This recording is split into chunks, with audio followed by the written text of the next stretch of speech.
pong lahat sa ngalan ng Ama, ng Anak at ng Espiritu Santo. Amen. Ang pagpapala ng ating Panginoong Jesucristo, ang pag-ibig ng Diyos Ama, at ang pakikipagkaisa ng Espiritu Santo naway sumainyong lahat. At sumainyo rin. Mga kapatid, sa oras na ito, tayo ay dumulog sa ating Panginoong Hesus upang lahat ng ating mga gawain, lahat ng ating mga plano, lahat ng ating samahan ay biyayaan niya ng pagkakaunawaan at may pusong mapagmahal para sa isa't isa.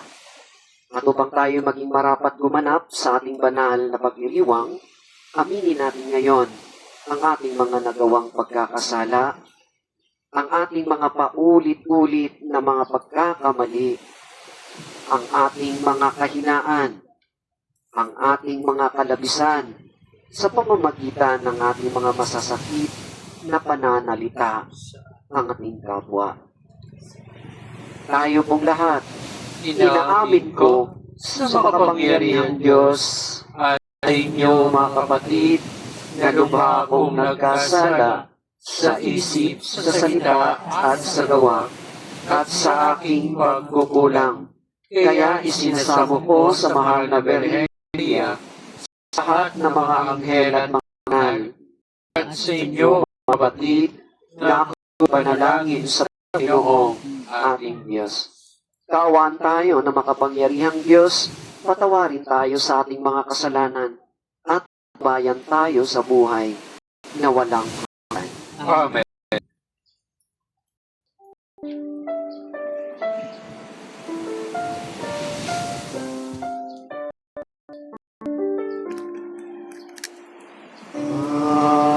Panginoon, maawa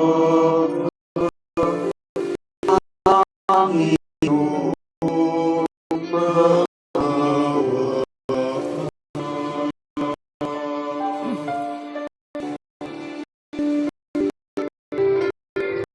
Kristo,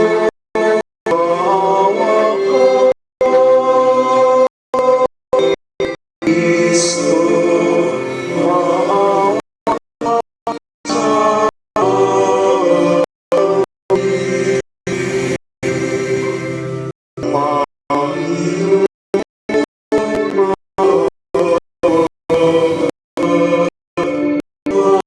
Panginoon.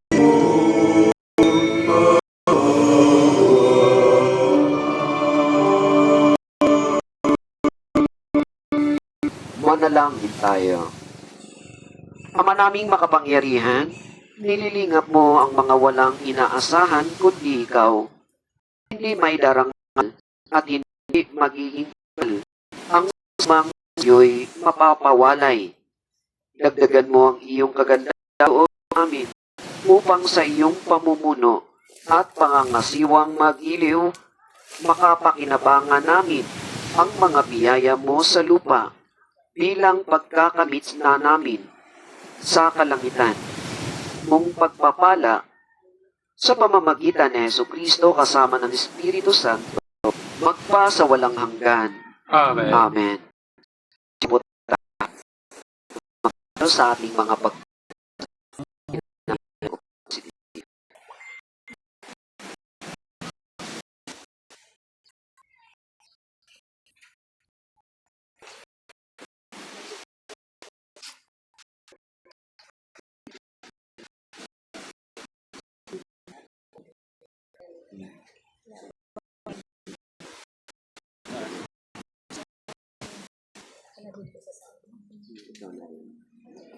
pakyawin mo na. Pagbasa mula sa aklat ni Propeta Jeremias. Noong mga araw na iyon, sinasabi ng mga saserdote, mga propeta sa mga pinuno at sa buong bayan, dapat patayin ang taong ito pagkat nagpahayag siya laban sa lungsod gaya na narinig niyo. Sinasabi naman ni Jeremias sa mga pinuno at mga taong naroon, sinugo ako ng Panginoon upang magpahayag laban sa templong ito at laban sa lungsod, gaya ng naririnig ninyo. Kaya nga, magbago kayo ng inyong pamumuhay at mga gawain at sundin ninyo ang utos ng Panginoon na inyong Diyos. Sa gayon, mahahabag ang Panginoon at hindi niya itutuloy ang parusang inilaan sa inyo. Ako ay nasa ilalim ng kapangyarihan ninyo. Matuwid at ako'y patayan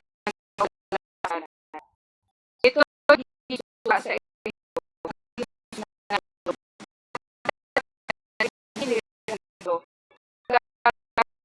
inukon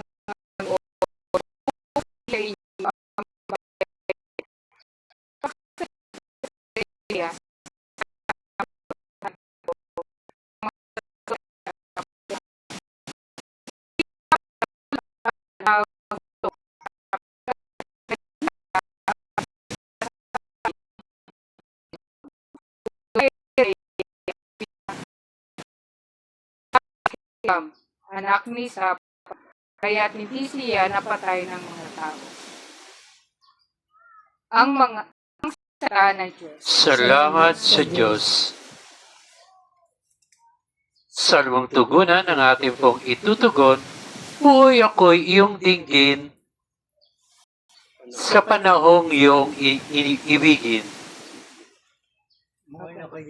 Tugon, puon ako'y inyong dinggin sa panahong iyong ibigin. Iligtas mo ako. Ako ay sagitin. Sa putik na ito'y tubig na malalim. Sa mga kaaway ako'y iligtas din. Huwag mong tulutan, ako ay maanod.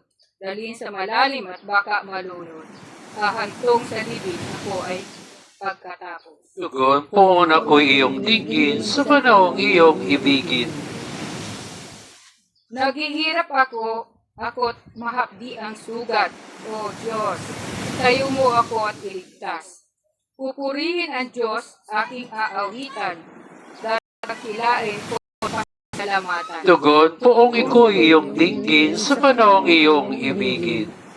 Kung makita ng mga dukha, sila ay sasamba sa lahat ng kuwa. Dinirinig ng Diyos ang may kailangan. Lingkod na bilanggoy, di lilimutan. Poon ako'y iyong dinggin sa panahong iyong ibigin.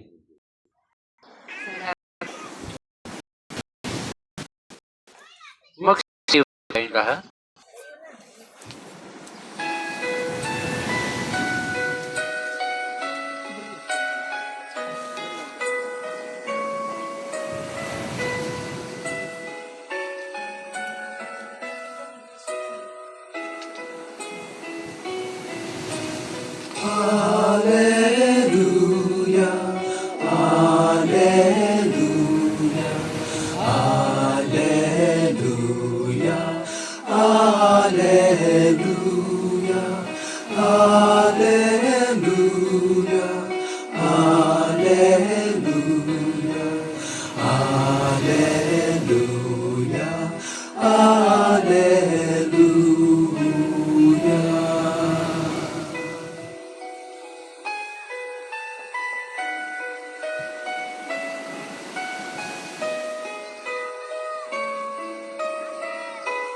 Mapalad ang inuusig sa gawaing puspos ng bait, pagkat may kakamping langit.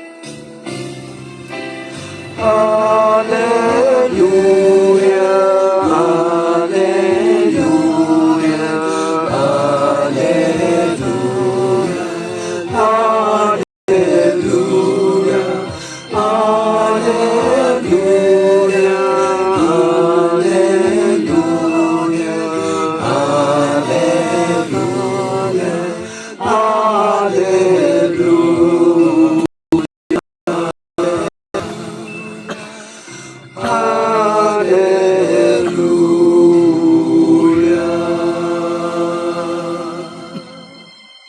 Sumainyo ang Panginoon.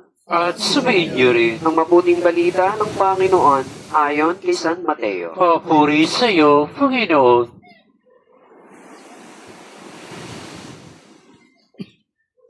Noong panahong iyon, nang makarating kay Herodes na tatriarka ang balita tungkol kay Jesus, sinabi niya sa kanyang mga lingkod, siya ay siya na mulmul, kaya siya nakakagawa ng mga himala. Si Herodes ang nagpahuli, nagpagapos at nagpabilanggo kay Juan. Ay si Herodias na awa ng kapatid niyang si Felipe. Lagi sinasabi ni Juan kay Herodes, hindi matuwid na magsama kayo ng asawa ng inyong kapatid. Ibig ni Herodes na ipapatay si Juan, ngunit natatakot siya sa mga Hudyo sapagkat kinikilala nilang propeta si Juan Bautista. Nung dumating ang kaarawan ni Herodes, sumayaw sa harapan ng mga panawin ang anak ni Herodias. Labis na nasiyahan si Herodes, kaya't isinumpa niyang ibigay sa dalaga ang anumang hingi nito. Sa siyok ng kanyang ina ay sinabi ng dalaga, ibigay po ninyo sa akin ngayon ang isang pinggan, ang ulo ni Juan Bautista. Nalungkot ang hari, ngunit dahil sa kanyang narinig ng mga panauhin, inuutos niyang ibigay yon sa dalaga. Kaya't pinapugutan niya si Juan sa bilangguan. Inilagay ang ulo sa isang pinggan at ibinigay sa dalaga. Dinala naman ito ng dalaga sa kanyang ina. Dumating ang mga alagad ni Juan. Kinuha ang kanyang bangkay at inilibing. Pagkatapos, ipinadala ito kay Jesus. Mga minamahal, mga kapatid, ang mabuting balita ng ating Panginoon. Puri ka namin, Panginoong Jesucristo. Magsiupo po tayo sandali at ating panilayan ang ating mga napagbasa sa umagang ito. Uli, isang mapagpalang umaga po sa ating lahat. Hindi po absente, no? Kung bakit tayo ay narito noon. Mayroon po tayong plano, tama? Ano po ang plano natin? Para sa ikabubuti. Para sa ikabubuti. Sa Las Piñeros, ano? Las Piñeros Movement for Change. Ano ba ang ating babaguhin? Meron po kami agenda. When? Agenda. Diba isinama ating agenda ang pabago ating mga sarili? Tama po. Kasama, hindi. Kasama Dapat isama po. Dapat kasama. ang Dapat na ating mga sarili. Mga kapatid, katotohanan naman, hindi tayo nakikinig, kundi ang sarili ng ating pinakinggan. Ay tama. Tama, mali. Tama. Walang puso sa samahan. Walang puso sa layunin. Kundi ang sarili lamang ang iniisip. Bakit iniisip ang sarili? Gustong puri. Amen. Amen, Gustong Father. makilala bilang pinuno at namuno. Tama, mali? Tama. Kaya tayo naririto upang baguhin natin ating direksyon. Kung nais natin ang Las Piñeros Movement for Change na mababago ang ating mga samahan, ang ating pamayanan, mauna mo nang baguhin ang ating mga sarili. Dahil kung sa ganon, hindi tayo magiging effective na pamumuno para ayusan at para sa kapayapaan at para sa ating mga kahilingan. Tama, mali? Tama. Kaya tayo napaparito ngayon. Hindi ito aksidente dahil nais ng Diyos na tayo ay Kanyang baguhin. Mag-reflect muna tayo sa ating mga sarili. Kung ako ba ay karapat-dapat mamuno, lahat ba tayo ay opisyalis? Lahat malaki ating tungkulin. Hindi basta-basta ang ating hinahawakan ngayon.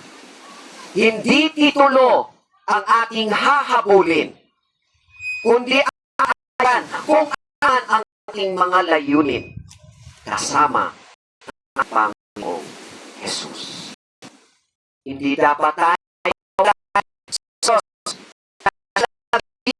sa ating alala ko lang ang Las Piñeros movement na ito. Na ako lapitan bago ko nakilala si Kuwait. Si Sarina. Dalawa pa ang aking simbahan noon. Tama, sis, no? Ako'y nagkamay. Lumapit pa, nagkakilala kami ni Norma sa isang patay. Yan naman patay naman talaga. Hindi po ba? Sabi niya sa akin, Father, tulungan mo. Meron sa tayo. Ano yun? Last years machines. Pero dati, kilala ko sila, kamusta ka? Ako na, kamusta ka? Ba ang Las Piñeros movement? Sabi ko, yun, pinakinggan ko. Maganda naman. Sabi niya, buo tayo. Nabuuin ang bal na krus. Tama, no?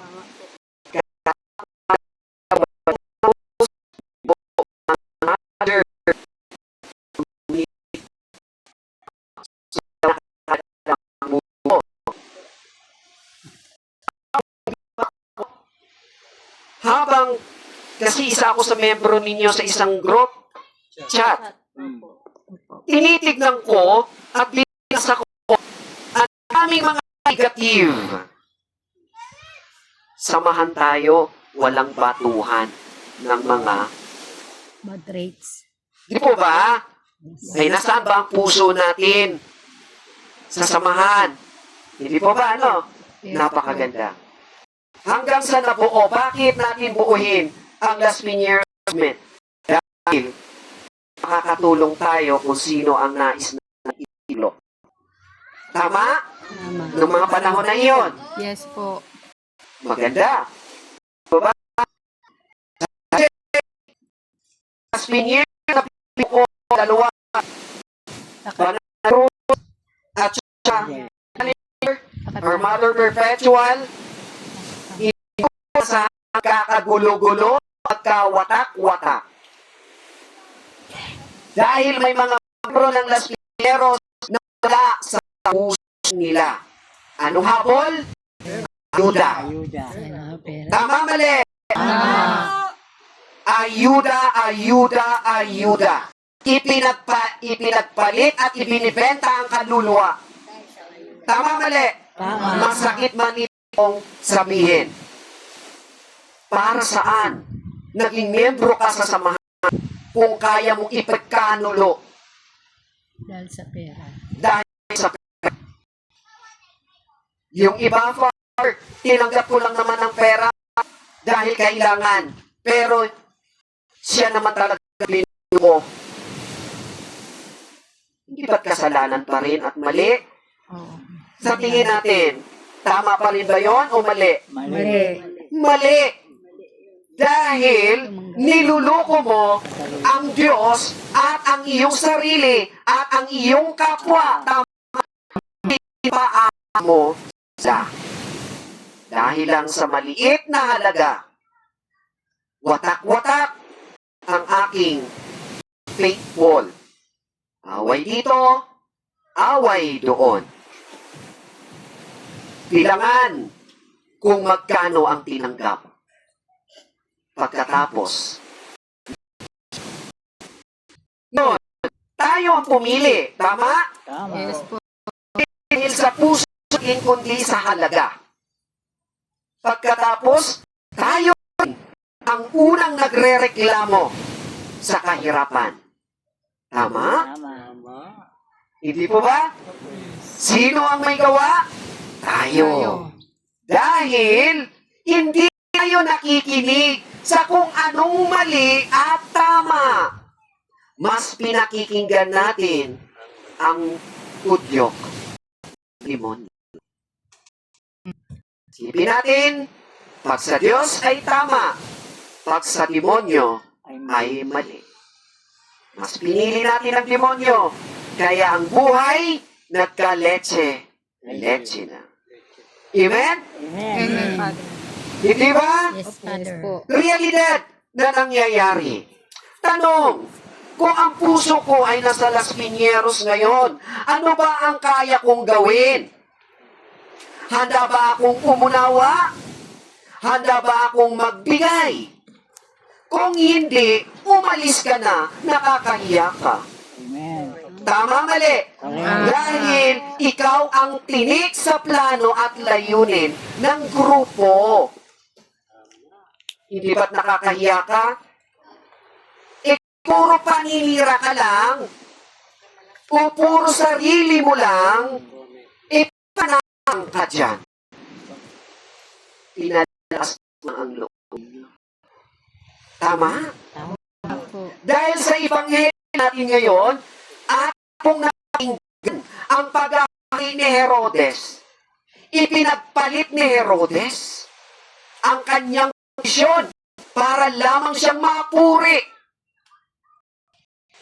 Pinatay niya si Juan Bautista na alagad ng ating Panginoong Hesus. Doon din po tayo. Parang pinapatay natin ang layunin ng Las Piñeros kung hindi tayo aalis sa ating mga posisyon. Tama? Tama. Para tayo si Herodes, kayang ibenta. Puso ang dapat nananaig. Hindi puro kasikatan, puro papuri. Wala, dapat tayong antaying papuri mula sa ating mga kasamahan at sa ating kapwa. Kung tayo man ay nakagawa ng maraming kabutihan sa samahan ng Las Piñeros, hindi natin dapat antayin dahil kitang-kita ng Diyos kung ano ang kabutihan na ating ginagawa. Siya ang magbabalik sa atin. Siksik-liglig at nag-uumapaw na mga biyaya. Diyan papasok ang ating Panginoong Hesus, bibigyan niya ang grupong ito ng proteksyon. Hindi dapat tayo magpapadala sa nag-iisang tao lamang na nagiging tinik sa samahan. Ika nga, sa isang grupo o samahan, pag may nakikitang bulok, dapat Iwalay. aalisin dahil ito'y nakakahawa sa iba. Tama? Tama. Huwag panatilihin ang bulok sa samahan dahil hindi kayo kailanman magtatagumpay at lalago. Yan ang magandang mensahe ngayon sa ating Ebanghelyo. Maging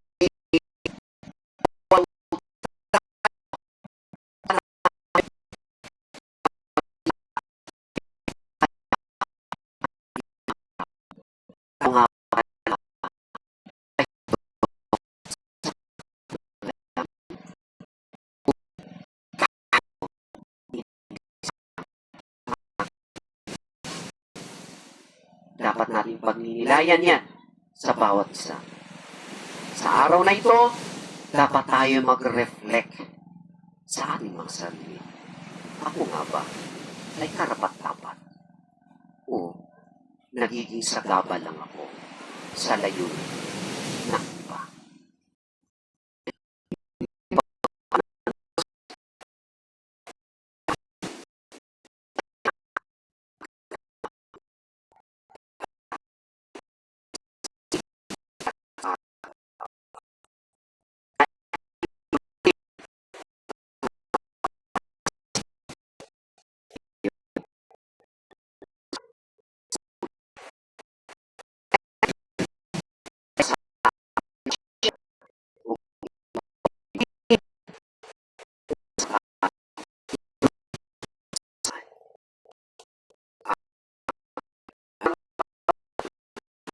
Sa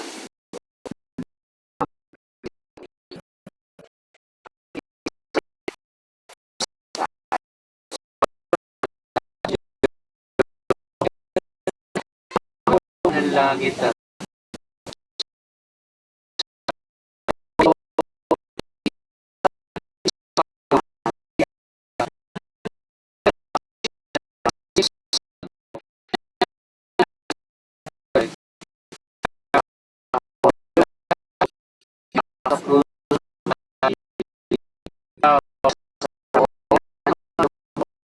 ay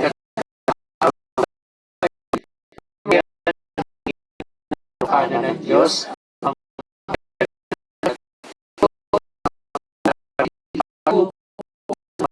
Namatay na tao.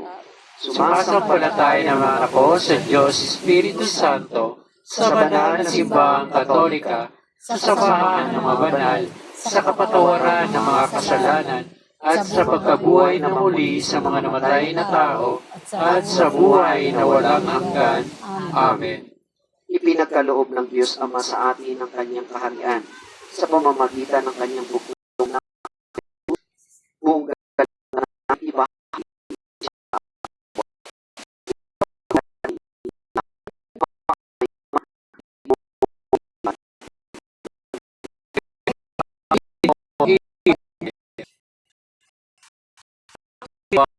Ang Papa at mga nunasipan sa kahari ni Kristo ng kanyang mabuting gawain. Manalangin tayo. Maawaing Ama, tingin mo ang iyong bayan. Tugunan nawa ng mga namumuno sa aming pamahalaan ng paghihirap ng taumbayan, lalo na ang mga biktima ng karahasan, mga inabandona ng pamilya at mga nalulon sa droga.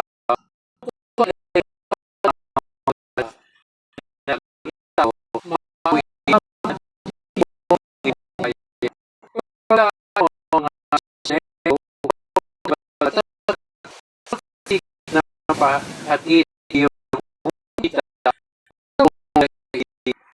mula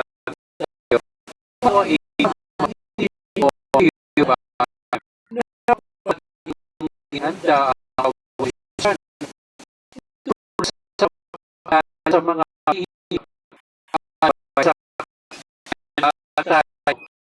aming Ama, tingin Isama din po sa ating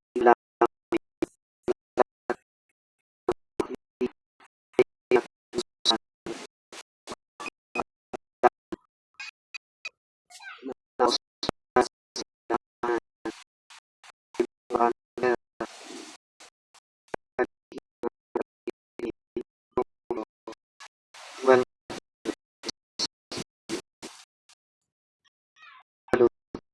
Jesus sa kanyang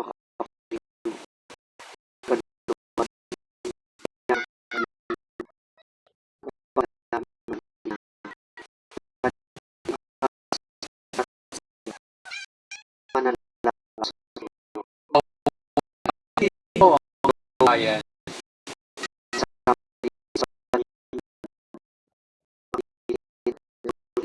makapakuan sa pagpapapagyo sila ng taon at pag-iwan na lang Yung bayan. dahil natin itaas natin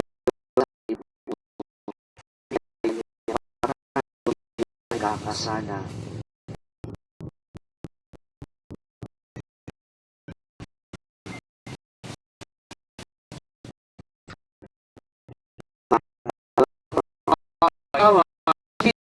Yung bayan. Maitig mo ang kahilingan ng iyong bayan, mapapasa amin nawa ang iyong kaharian, at puspusin mo kami sa iyong kapangyarihang salita. Hinihiling namin ito sa pamamagitan ni Kristo, aming Panginoon. Amen. Amen. Magsiupo po tayong lahat para sa aming pag-aalay. Pwede po ba akong makiusap na iikot ang puslo? Pag naikot ng puslo, ipapaliwanag ko kung bakit umikot ang puslo ngayon.